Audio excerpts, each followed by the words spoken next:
Hi, I'm Zach Fry, and I'm going to tell you a little story. So, the other day I was in the kitchen making lunch, and I noticed my mom on the table going through her purse. And I had this great idea, and I said, "Hey Mom, you want to make a bet for $1? Just $1. She said, "Sure, why not? We're stuck in this house.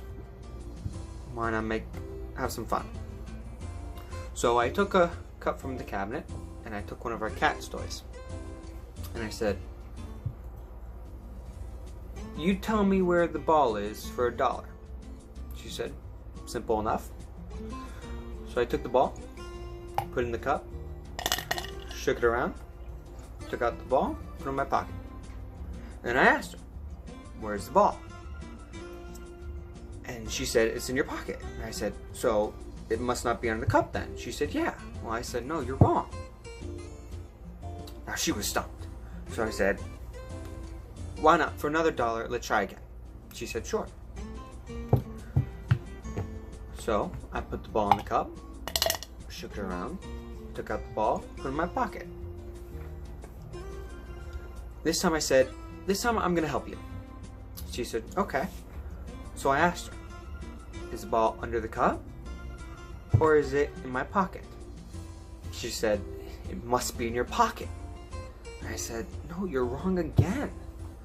Well, this time I already got her out of $2, so I felt bad. I told her, "Here, I'm going to tell you how it's done." So what I do, put the ball in the cup, shake it around, take out the ball, and when I'm putting it in my pocket, I throw it up in the air. It goes all the way in the air, does a little jig, has a little party, celebrates, woohoo!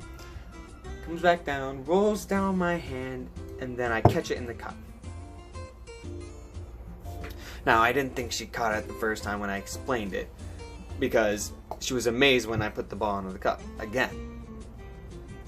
So I said, "You're just not getting it. How about this?" I took the ball and I put it in my pocket. And I said, "Tell me, where is the green ball?" And she said, "What green ball?" And I said, "You weren't paying attention. The green ball." Then she just left the table mad. But lucky for me, I got $2.